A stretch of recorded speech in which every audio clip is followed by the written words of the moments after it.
About 17 years ago, I had a student who came to my office in what we call a preceptoring program. I've had about 900 of those over 35 years.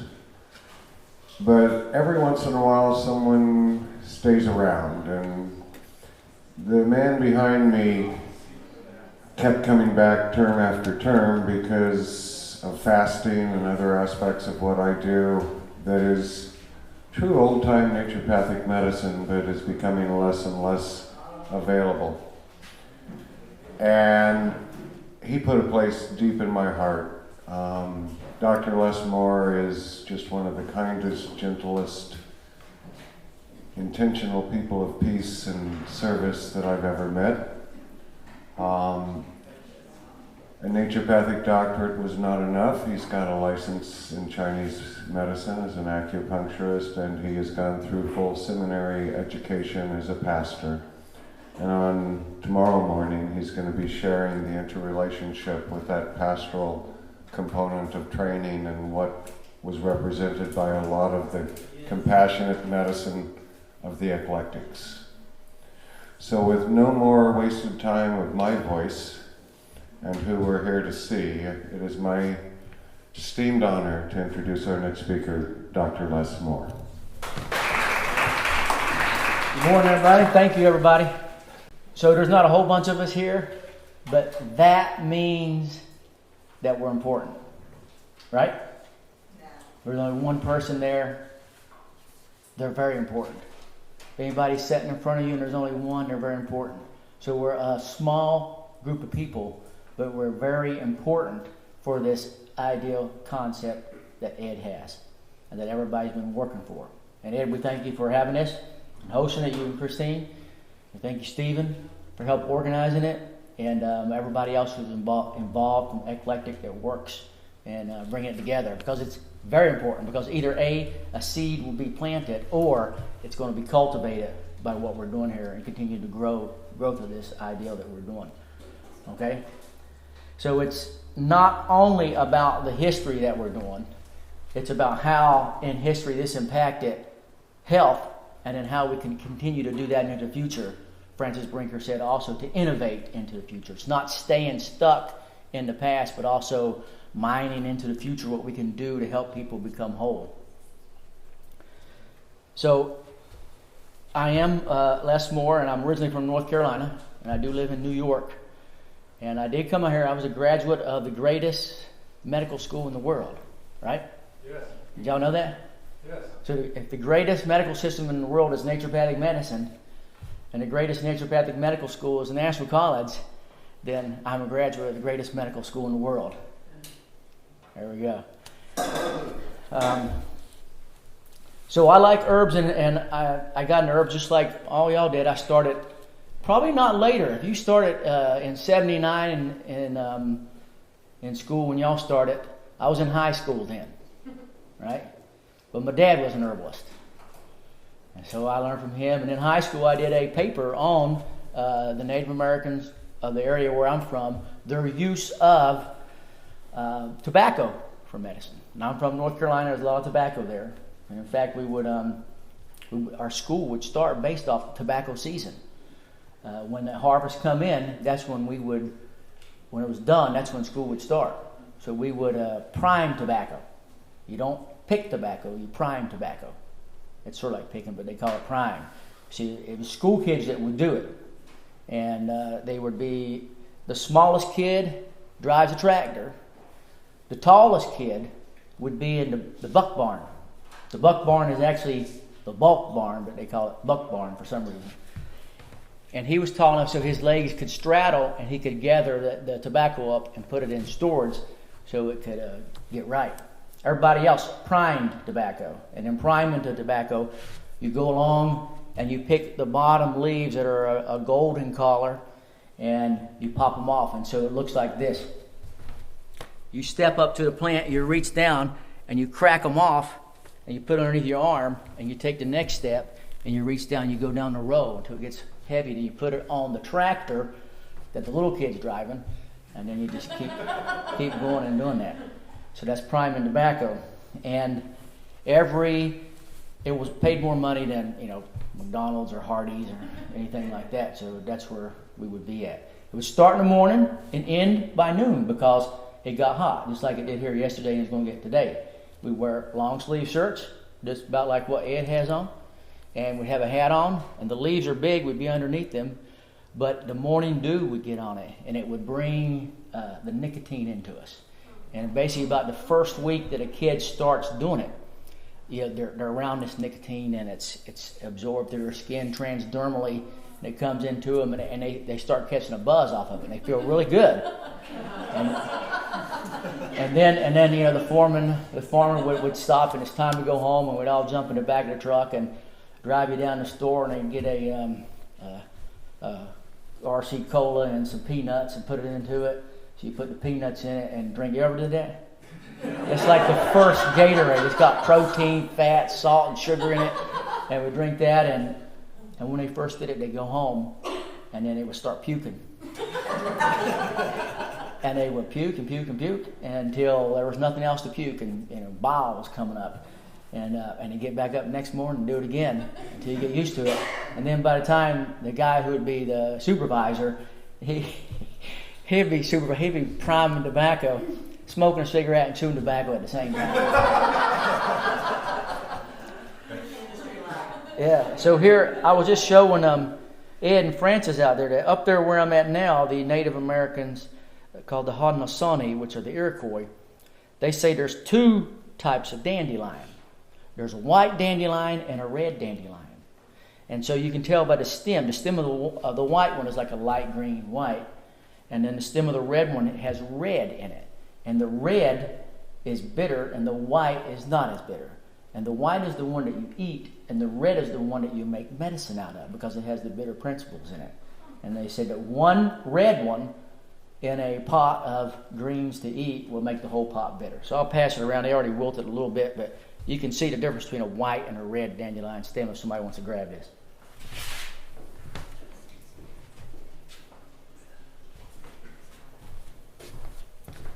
So why are we here talking about these plants anyways, right? So I heard John Haller up here was talking about medical Protestants and how they were protesting the regular medical system, but also coming out of that religious tradition. And then we hear talking last night about the spiritual aspect of it, and then this morning Francis said that the plants, they believe that in each area the plants were put there by the Creator to help them heal, right? Either nature or Creator, whichever way you look at it. So let me read you here a passage from the Bible about Hezekiah. All right, it's just so important that it was written 3 times, almost exactly the same, in 2 Kings, Daniel, and in Samuel. And so this guy was King Hezekiah. And it goes, in those days was Hezekiah sick unto death. He's getting ready to die, basically. And the prophet Isaiah, the son of Amos, came to him and said unto him, Thus says the Lord, set your house in order, for you're going to die and not live. So God told this prophet to go tell the king that. So he goes and tells the king.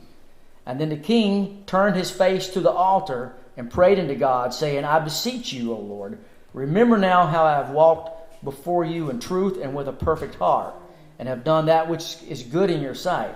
And Hezekiah wept sore. Right? You've done that before. You've been so sick, you're praying and crying, or somebody you love and you're praying for them. And it came to pass before Isaiah, who was the prophet, was gone out into the middle court.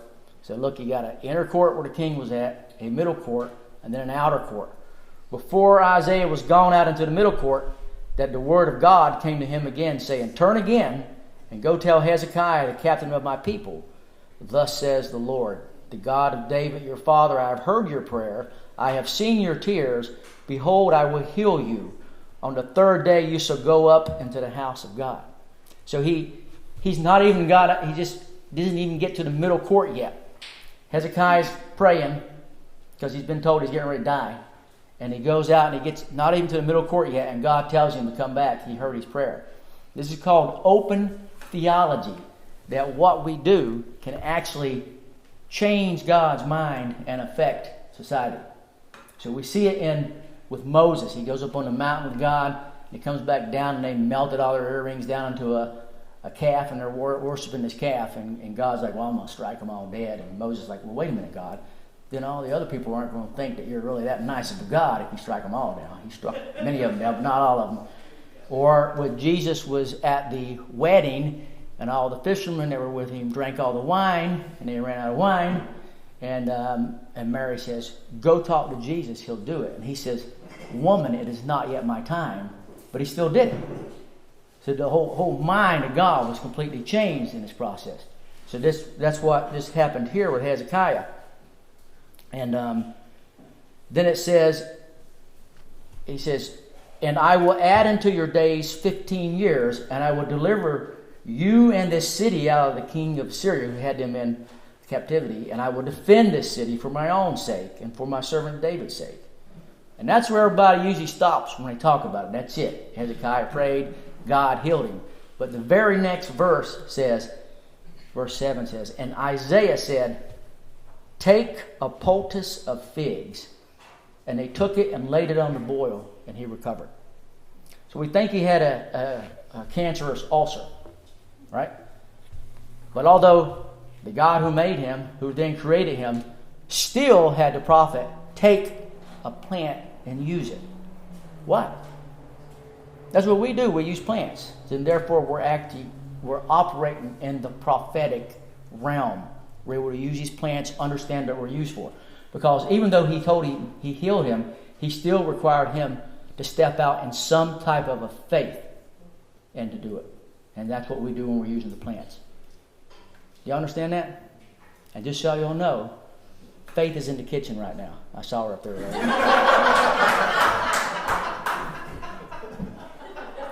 So when I went to Naturopathy school, I ended up working in the natural pharmacy, which I think you even helped set up or run at some point, Ed, in the past. And then I helped set up the Chinese herbal pharmacy that was there. And so I've been around these herbs, and I grew up with them with my dad, and I went into the Army, and I walked around the woods, and I looked at all the plants and figured I need to go to school and study this. So I went and I studied forestry, and I looked at plants and trees all day long. Then I went back in the Army again, looked at them, and then I found that what I needed to do was the botanical medicine and look at it. And so when I came to school, I found out the work that Ed and Francis and those had been doing. So what we're doing is we stand on the shoulders of giants, right? When we were talking yesterday, the reps were in here and they're talking about selling eclectic, the botanical medicine. And it's not the same as all the other things that are out there. You know what I mean? It's not the same. I mean, people come to me, bring junk to me. It's pure junk when I look at it. And this here, you've got something that has history, but a science that has a clinical science that has seen it work for over 100 years. And that's what we're dealing here with. And so when we're talking about herbal medicine with people, we can have a solid foundation. So when I ended up graduating, I went to Ithaca to practice. And when I was in Ithaca, there were a bunch of hippies over there. And what happened was, I think you said you went to Woodstock. Woodstock happened, and then the hippies started moving west, and some of them stayed in Ithaca, and the rest of them went to Eugene. I found that out when I lived out here. But I ended up back up in Ithaca, and then this hospital had mineral springs that they wanted to bring back into it. So they hired me to come over there. And this is the place, it's called Clifton Springs.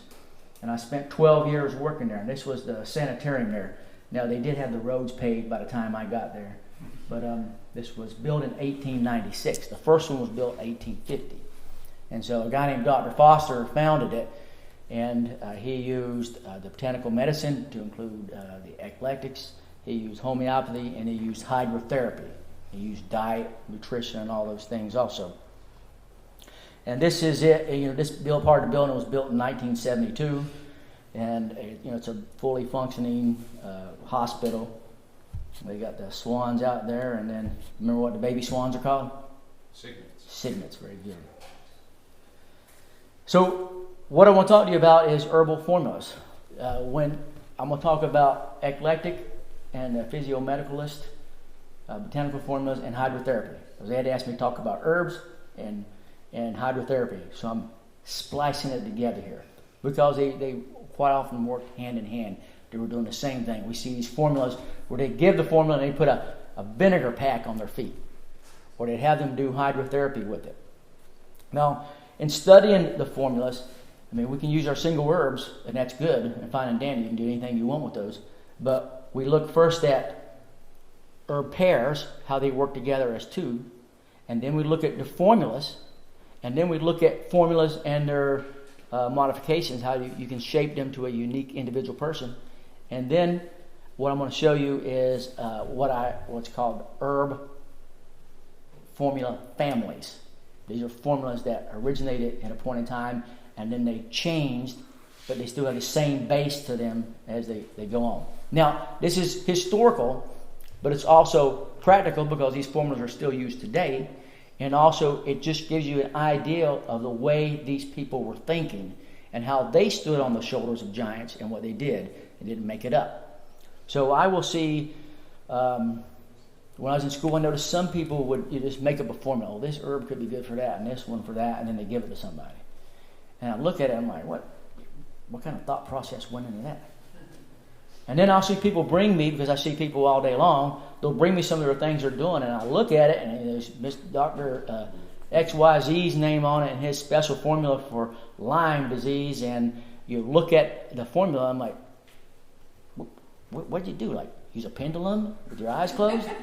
Because I can tell you they had no clue what each individual herb did, much less what they did together. And so they're grasping out of thin air to try to make something up, when we're not grasping out of air. It already exists. It's already been proven with millions of people. You understand? So we'll start with Ellingwood's Hemostatic. And I got here a book. It's not mine either, what Eclectic Medical Publications has done. There's a number of them back there. It has Finley Ellingwood. I will mention him tomorrow morning, and how his role in pastoral care happened. I'll give you a story, and very interesting story on that. But this come from out of here. So you see your first pair here. So here is, the principle of it is a hemostatic and an antihemorrhage. So it is a astringent formula. It astringents stop things from leaking out of the body. In this case, it's blood. So it was classically given as a tincture, 10 to 30 drops on sugar. Now, of course, that makes it taste better, but you got to remember they weren't eating as much sugar back then as we were today. And we're like eating sugar all over the place, and all the kids are bouncing around everywhere. Back then, they weren't doing that. It was a hard to get hold of commodity, but did make things better, and it helped the stomach take some information in. It says we'll control nearly every controllable passive hemorrhage. So it has cinnamon bark in it and the Canadian fleabane. 2 herbs in it. So you know, Canadian fleabane. That's easier to say than the other name, right? And so it was indicated for hemorrhage, uterine hemorrhage, menorrhagia, abdominal pain, bleeding after miscarriage, delivery, or during pregnancy, pulmonary hemorrhage, spitting of blood, blood in the urine, blood out of the nose, blood out of anywhere. They would use this formula. In fact, it's still used today by those naturopaths and some midwives who use herbs that do births, right? So it was used for threatened miscarriage, uterine bleeding, vaginal bleeding during pregnancy or after childbirth, ulcerative colitis, bleeding. Now, how does it do that? So cinnamon is an astringent. We don't usually think of it as an astringent, do we? That's today in popular economic botanical. It's used for diabetes and a number of other things. And it acts in perfect harmony with Canadian fleabane for all passive hemorrhages. And the Canadian fleabane is an astringent. A hemostatic, meaning that it can stop and slow bleeding, and as a diffusive stimulant in the language that they use here. So there's 2 herbs working together as one, as a pair, to try to help someone get better. So you can modify that too. You don't have to, but just to think a little bit bigger is, if bleeding is excessive, you could add agrimony. Or if bleeding from the mucous membranes, you could add golden seal, the hydrastis. With coldness in the extremities, you could add composition powder. Now, composition powder, I'll talk about it in a little bit.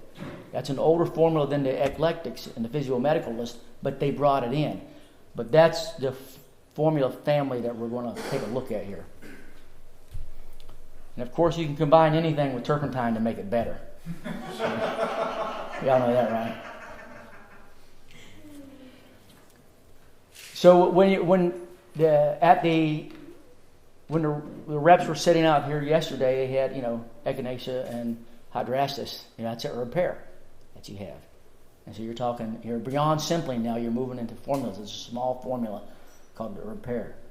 Now we'll take a look at the tonifying formulas. They can tonify vital force, blood, metabolism, increase the body, immune function. And here's, just to give you an idea of different formulas that are out here that could do it. You have Dr. Carroll's blood tonic and a kidney tonic. But we're going to take a look at glyconda or neutralizing cordial. Now these are for recovery. Again, when the reps were talking, we were looking at the products that you were doing for the powders for the first semester, the second trimester, and the third trimester.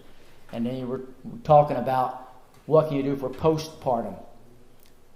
That would be a recovery formula. Now, a recovery formula would be used to continue to build your energy up, get rid of the fatigue, help recovery from flu, convalescence, been in the hospital, childbirth, or anything like that. And so like the breakfast tea that I just showed, that could be a part of it. But here's neutralizing cordial. Tonify the body's vital energy, a laxative antacid. We got 2 parts Indian rhubarb, potassium bicarbonate, hydrastis. There's your cinnamon again.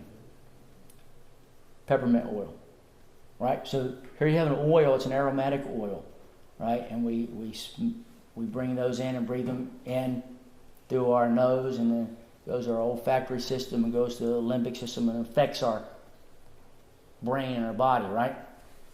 I don't know if y'all know, but about 2.5 years ago, they did some research, and the olfactory nerves are where? In here, in our nose. They found the olfactory cells in 8 organs that they looked in, to include spleen, pancreas, testes, and ovaries. Which makes sense. They're chemical receptors. So it's bringing it in. So in Chinese medicine, the pores are an external manifestation of the lungs. It's still in the skin, and it brings in information here. So it was given as a tincture, 30 to 60 drops, indicated for loose stool, belching, gas, nausea, constipation, bloating, abdominal pain, distension, undigested food, acid regurgitation, loss of pulse. Taste, and loss of pulse is bad, actually. You don't want to do that. The pulse tends to be either slippery or moderate. Now, I threw the pulse in there to look at it. And these guys looked at the pulse. We were talking about it this morning. They started looking at it. In fact, Eclectic Medical Publications here. Reading the eye, tongue, and pulse for the indicated remedy by Eli Jones. Very interesting man himself. And this has it in here. They looked at these at both Eclectic and the homeopaths. Looked at pulses, tongues, and eyes. Well, everybody that I see, I look at their eyes, I look at their tongue, I look at their pulse to see what's going on. Try to help figure it out and match up with a formula. It isn't set in stone. It just gives you an idea. It guides you to where you want to be at. So the patient tells you their symptoms, what they got going on. It gives you a general idea. You feel their pulse and their tongue. Look at that, confirms, helps you confirm what you're going to give them. Application: diarrhea, constipation, vomiting, nausea, food stagnation, gastritis. So the herbs act together synergistically as a laxative, an alterative, and a tonic. Now you could modify it though if you needed to. You don't have to, but if you did and you had the ability to do it, you could add for indigestion, orange peel and licorice. If indigestion they preferred heat, you could do orange peel and ginger. And then indigestion following consumption of meat, you could add crataegus, which is used to help digest hard to digest meats. Now here's a tub. That was one of the old tubs we used to have in the hospital. We changed them up and got a different set of tubs, but this is the tub. And you want to make the tub look good, otherwise you don't want to get in it if it looks scummy, right? You got to get in it. So they had mineral springs that this hospital was built on. It was actually built around the mineral springs. And in fact, in New York, there were over 300 mineral springs that were used for healing. And they had over 40 large sanitarium hospitals that they used. And this was the last one that was still using them. They hadn't used them yet. They started using them after I went there. They started reusing them. Had Saratoga, had them. Avon, a number of different places had them. And so they would bring them there and do herbs. So with joy shall you draw water out of the wells of salvation. So the science of using the mineral springs for healing is called balneology. In naturopathic medicine, we do a lot of what we call constitutional hydrotherapy, alternating hot and cold compresses. These guys did too, but they would do it with water straight out of the ground. Right? You got water straight out of the ground here on your property, right? Anybody soaking those tubs out here yet? No, not out here. Where at? Washington side. Where do you have them here? At the farm, down at the farm they have them. Down at the farm. That's what I'm talking about, yeah. So you have them there. How many of y'all been in those down at the farm? There's minerals in them, right? And I'll show you a little bit about that. So over the past 4 centuries, the science of balneology, which is the use of mineral springs for healing, is actually a medical specialty in Europe, Japan, Israel, and other places. There's a lot of research going into it. In fact, when we first started looking at this at the hospital, I had a medical librarian. She was Ukrainian. She spoke Russian fluently. And she did a advanced search, this was a while back, and got 33,000 literature hits on hydrotherapy and balneology. There were only 24,000 literature hits on aspirin. There's more research done on the use of water for healing than on any single pharmaceutical or surgical procedure or agent. So what happens is you get into these springs and they increase the temperature of the body, thus killing harmful germs and viruses. They increase hydrostatic pressure in the body and improve blood circulation and cell oxygenation. They increase blood flow through the body. It helps dissolve and eliminate toxins from the body. Well, that's what we're trying to do in naturopathy, right? Trying to increase blood flow and get toxins out of the body. Until we can do that, we're basically spinning our wheels. Mineral springs bathing increases the flow of oxygen-rich body, bringing nourishment to vital organs and tissues, and stimulates secretion of intestinal tract and liver and aids in digestion. Repeated springs bathing can help normalize the functions of the endocrine glands as well as the functioning of the body's autonomic nervous system. And also being around the mineral springs has the negative ions and makes us actually feel good.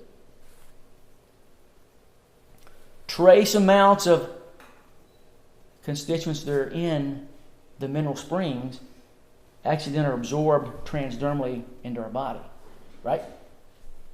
They come into us. So you're sitting in the spring and there's magnesium in there, so it comes in, it relaxes your muscles, it helps your bones out, it increases the function of your cardiovascular system, helps stabilize your blood sugar levels.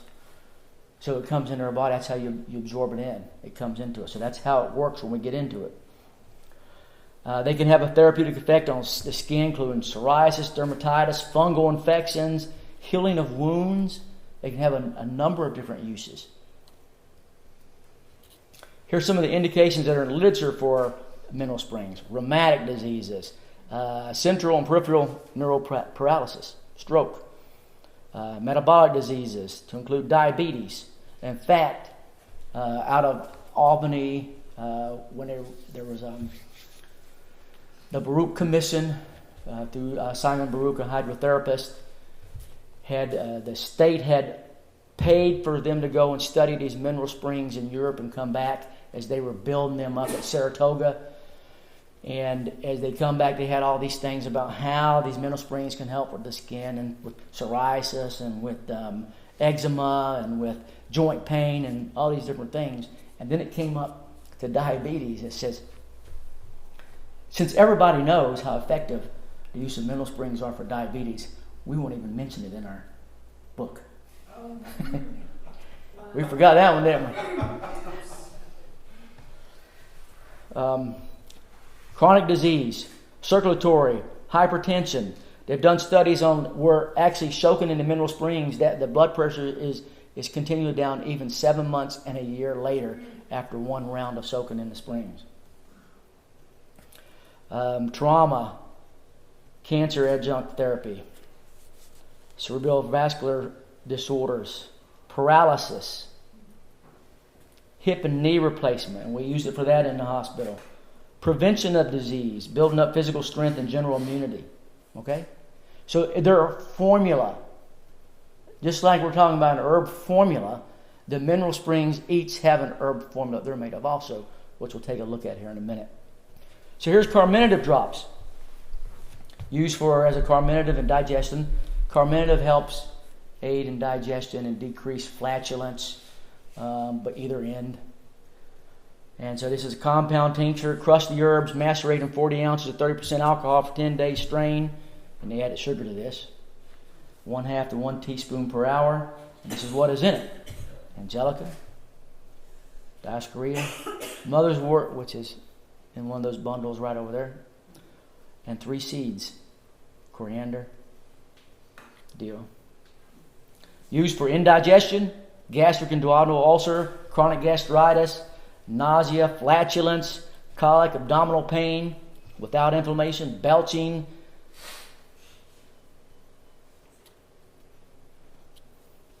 Angelica is an aromatic herb. Aromatic herbs open all the orifices of the body. Pungent, stimulating, relaxing to the stomach, relieving flatulence and wing colic. Dioscorea combines with Angelica and is an antispasmodic, assisting in the relief of gas. Mother's wort is a tonic and stimulant upon the stomach, promoting appetite and digestion. And the 3 seeds are carminatives. The seeds are generally carminative. I mean, you go to the Indian restaurant, you eat all that spicy food, and then what do they have for you at the end? Fennel.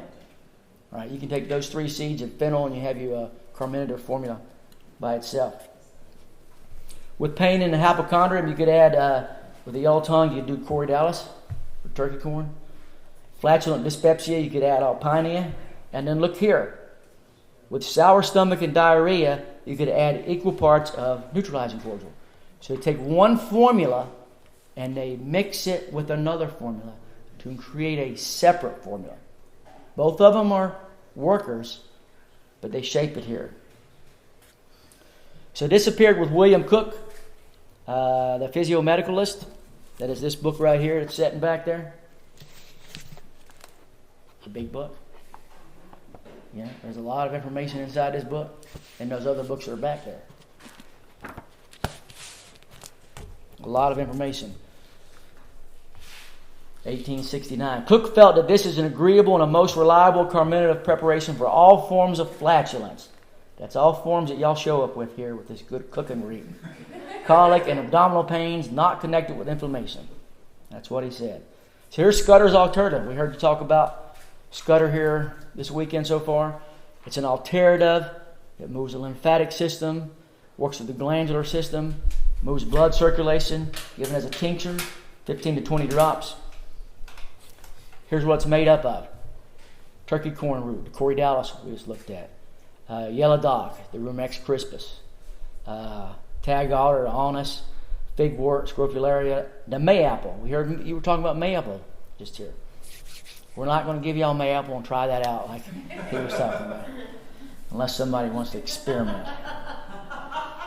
So, but they took, all those were tinctures, and then they took 1 ounce powder and 4 ounces of boiling water, let it sit 2 hours, and they strain it. And they add the honey or the syrup dissolved in warm podophyllum extract. So this is contraindicated in pregnancy and nursing mothers, because we do have some toxic botanicals in there. But it's indicated for liver congestion, pain of a fixed nature. You can point at it, it's right there. Glandular swelling, rashes, glandular digestion, irritability, insomnia. The pulse can be wired. It's like a guitar string been pulled in between. You can actually feel it. The tongue can be dark red. This indicates liver. Liver congestion, swollen lymph nodes, skin disorders, cancer, detoxification. So turkey corn is an alternative tonic anodyne against pain, anti-cancer, and a detoxicant. Yellow dock is an alternative tonic and blood purifier. Tag otter helps increase waste elimination. And figwort is an alternative, and mayapple is a purgative, alternative, and a cathartic. Now you can change this. Look at this modification that was done classically. They added poke root to that formula you just saw, false bittersweet, juniper berries, prickly ash, and that became Eli Jones' cancer syrup. The guy who wrote this book, who also wrote a book on cancer. He took one formula and modified it into another. So that Eli Jones cancer syrup was built off of Scudder's Alternative. Y'all see that happening? So this is developed by John Milton Scudder, professor of Materia Medica, and author of a book that's back there also. Note that you see 4 of the herbs are tinctured while mayapple is an infusion. This changes from more of a cathartic to an alternative action.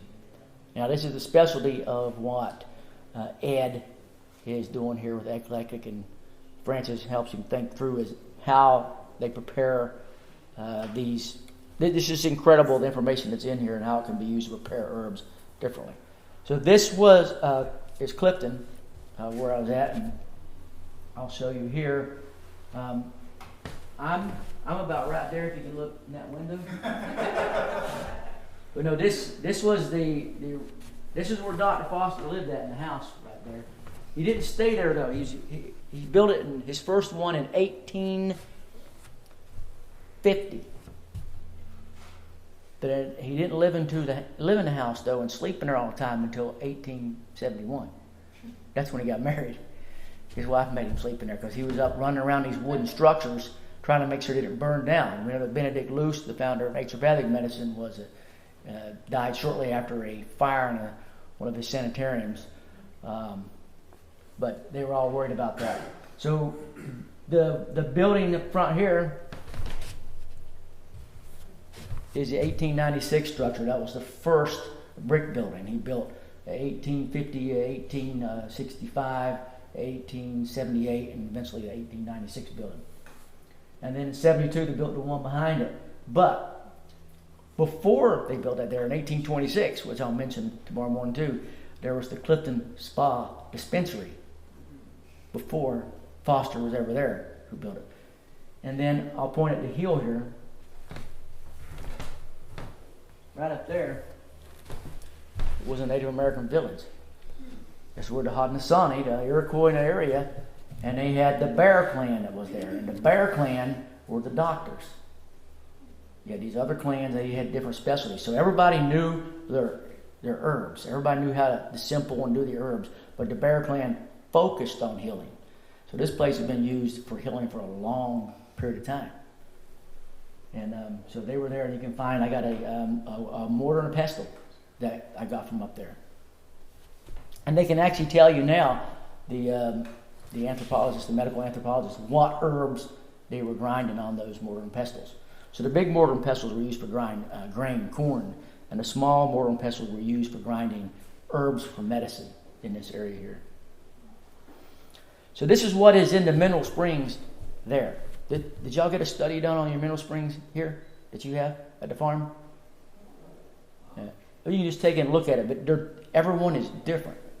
And so that's the formula that's there. So here, calcium carbonate, magnesium carbonate, sodium sulfate, and carbonic acid, and so forth.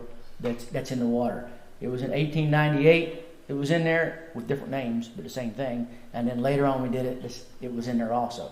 So what happens is, let's see here. The water comes up through the bedrock and it brings the minerals with it. And so it comes through there, and so each one is different.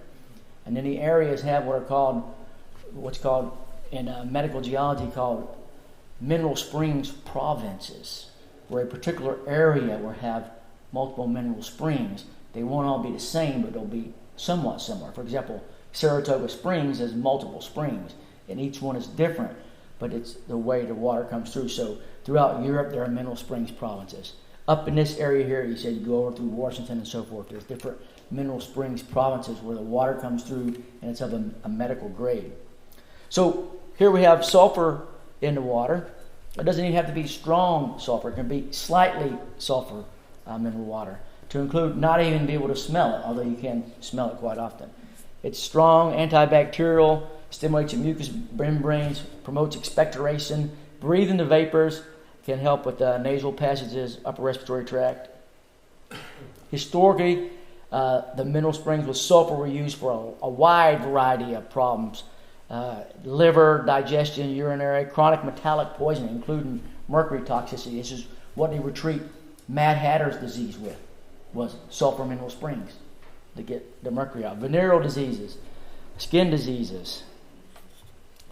So here, the value of the depends on what is in there. So this is the sulfates are calcium sulfate, sodium sulfate, and magnesium sulfate happen to be here.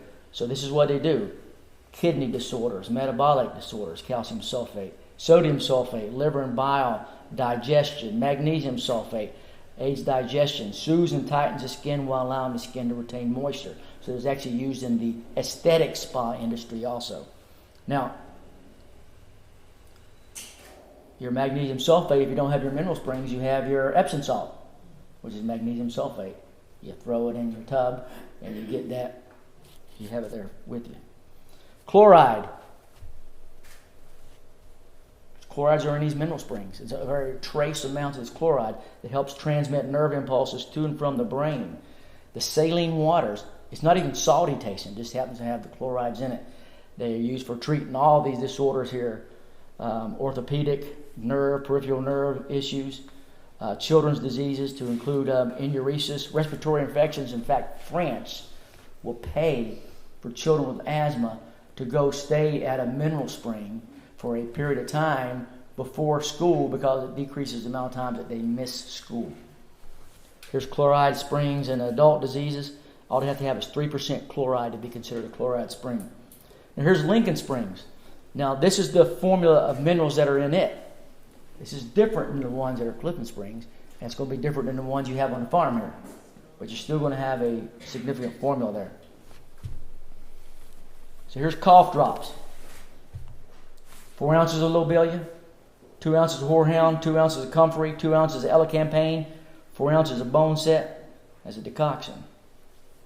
2 to 3 teaspoonsful once an hour for cough, dry cough, fever, upper respiratory tract infection, pertussis, tuberculosis.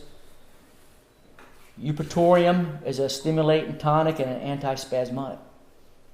Lobelia is a general systemic relaxant with diffusive stimulation. And you can change it around. You can add yarrow with sweats and achy bones, Asclepius with chest soreness. Now here's Robert's formula. Has anybody seen this one before? Now this isn't eclectic, but I just want to show it to you. It's golden seal, echinacea, marshmallow, poke root, and geranium. Given as a tincture or capsules. 10 drops or 2 double lock capsules. Abdominal pain, pale facial color, fatigue, fullness, sensation in the epigastric region of the abdomen. So echinacea and poke work together as antimicrobial and alternatives. Golden seal is a powerful tonic. Geranium is astringent. Marshmallow is a demulcent, soothing to the mucous membranes. You can modify it. You put okra or slippery elm. You could put, if a chronic ulcer, add ginger, baptisia, okra, and slippery elm. Now, adding okra and slippery elm, what does that formula become? What? It works as an adjuvant. It'll help whatever you have mixed in it retain on the mucosa and give you ongoing treatment. Yeah, it diffuses out. You're right, and it's mucilaginous properties of the okra. In fact, where I'm from in North Carolina, they say when you eat okra, you have to cross your legs so it won't slide right through you. But y'all make Bastyr Formula B, right? This is it. This is Bastyr Formula B, modified by John Bastyr. But he took the formula from Roberts and made it his way that he felt would work better with his patients at that time. And then you still continue that tradition today. Here's fiber compound. I'll go quickly through these here because I just want to show you the ideal of formula families, that they actually exist, that we have a very rich history of botanical medicine. As great as the Ayurvedic physicians do in India, as great as Chinese medicine, the formulas that they use. In fact, the Chinese only started codifying their medicine and putting it together in their Materia Medicas as a whole, their history, in 1956. the same year that the National College was founded. That's the only time they started. So I believe that what you're doing here is a continuation of that process of us codifying what we do here in America. This American medicine that Francis was talking about. So here's fever compound. To eliminate heat and fever, catnip powdered, pleurisy root powdered, lobelia powdered, and a half ounce of composition powder. So they add another formula into it as a powder tea. Now notice you're doing the formulas also. Many of our herbal formulas were powders. There were tinctures, there's powders, there's pills, there's capsules. But a lot of people like powders. In fact, in North Carolina, where I'm from, people will take what's called a BC powder. It's aspirin, and it looks like in a sleeve of paper, and they pop the end off of it, and they pour it right in their mouth, and they take it, and you can buy it at any gas station or 7-Eleven or anything. BC powder, they're popping it. Drink 1 teaspoon of a cup of boiling water. High fever, irritability, headache, dry mouth, thirsty, amber urine, cough, red face, heat sensation in the face and chest. Pulse could be rapid and forceful. That's because it's surface because of the cold with fever. Fever, pneumonia, infection, septicemia, infection of the oral cavity. Man, I had a tooth pulled last week. That thing hurt so bad. That had 3 roots in it. He broke it in 3 places and pulled it out. Don't recommend that. Catnip is a diaphoretic and a refrigerant. Composition powder acts as a whole as a diaphoretic. Asclepias tuberosa is a peripheral and capillary relaxant and autonomic stimulant. That's the way they describe it in here and in here. Lobelia is a diaphoretic and general systemic relaxant with diffusive stimulant. That's what they describe it here. You can modify it. This formula shows how composition powder, an older formula from Samuel Thompson, was used as a driving force by these guys. And then that then influenced these guys, which then influenced naturopathic medicine and what we do today. Here's diuretic syrup. Half a glass 3 times a day. Make a strong decoction. Add 2 pounds of honey, half as much gin as there is in the bottle. Bottle for use. This is Colby. He was with this guy here. Cook, right?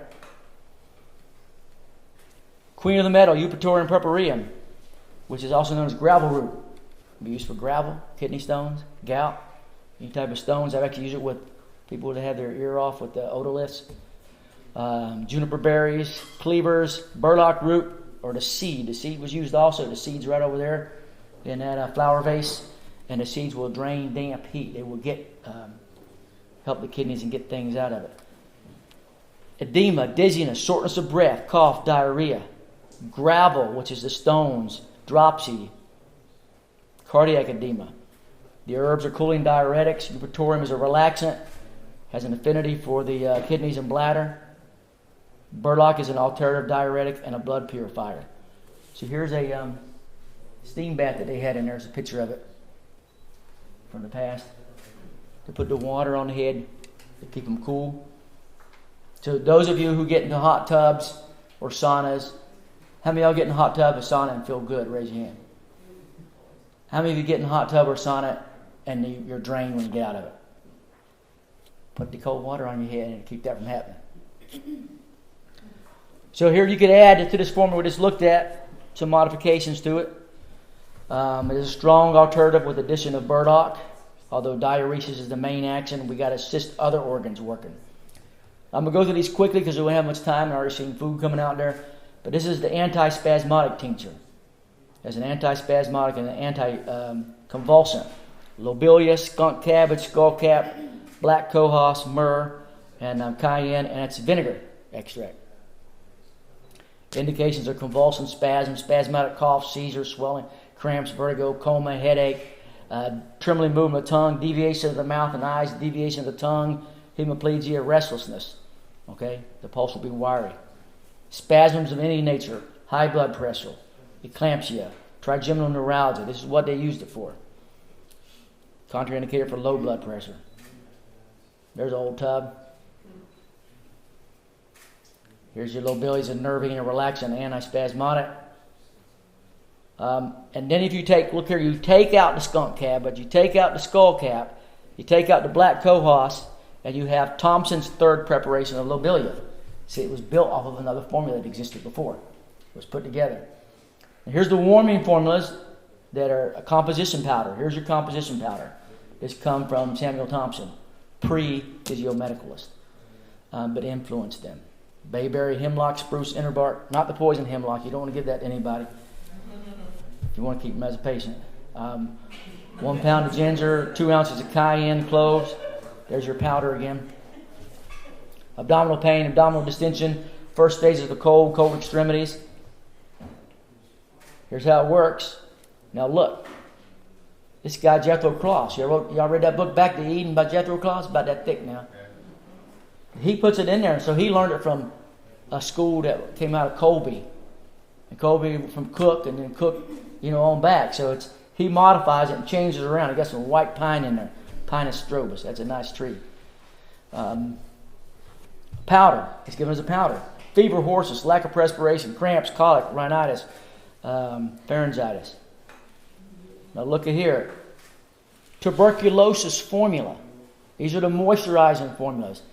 We don't see as much tuberculosis today, but we see a lot of Sjogren's disease and dry eyes and dry mouth and everything, and people getting radiation treatment. They use to moisturize. Look at this big old formula here. Elecampane, comfrey, horehound, licorice root. But look, 1/4 ounce of composition powder and 1 ounce of antispasmodic tincture was in it.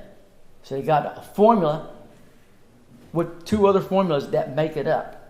So these are formula families. And there's Dr. Foster, who built Clifton Springs Hospital. And you can see here that composition powder in that formula acts as a stimulant and astringent. It acts almost as an herb by itself. And the antispasmodic tincture is also a stimulant and a relaxant. It arouses the vital force in the nervous system. So this goes back to Thompson, but then it was added and kept growing. Here's shock and collapse formula from Cook here. 1 part myrrh, 1/4 part cayenne, 2 parts echinacea. Oh, that's a physiotherapeutic method that was in the hospital here. And I showed this at one conference, and they said, oh, I jokingly said, that's a happy machine because she's smiling so big there. And somebody said, no wonder she's smiling. Look where that cord goes. Can y'all see that cord back there? So shock and collapse, fainting, shock, prostration, laying flat on your back or face or wherever you end up at, profound congestions. Myrrh is a stimulant and stimulating tonic. Increases the fullness and force of the pulse, exerts a well-marked influence on the capillary circulation. Cayenne is an intense stimulant, a circulatory stimulant, and a nervous system stimulant. It increases the power of each pulse also. If somebody's shock and collapse, their pulse isn't doing well. Now look at here. Echinacea is in this formula. Echinacea restores capillary circulation and stimulates the functional activity of the kidneys, all of the glandular organs, the lymphatic system, the stomach, and the bowels. Finley Ellenwood. And then here, the last thing, before Stephen yanks me off this, you did the wrestling in school, didn't you? Yeah, I got to watch that for him. This is Cook's Emetic Course of Medicine. It is a course, not just one formula. It's a course. First course, 2 grams of powder lobelia. Second course, composition powder. Third course, cayenne. And a lobelia injection of the bowels, which I think that's the next class is a demonstration of that, right? A practical application. But there's Cook's Emetic Course. So this is a process. It keeps moving forward. So here's the chapel that they built at Clifton in 1896. It was a chaplain available 24/7 since 1850. It was the first one ever. And tomorrow I'll tell you why that ties into eclectic medicine. And these are angels, right? And angels are messengers. And every one of y'all here are messengers of eclectic medicine and what we're doing. You put yourself in harm's way to take care of people, those of you who deal with people. You go into different places where people are sick and you help give them medicine, and therefore you are acting as angels. And then also this medicine that we're trying to continue to carry on. Thank you, everybody.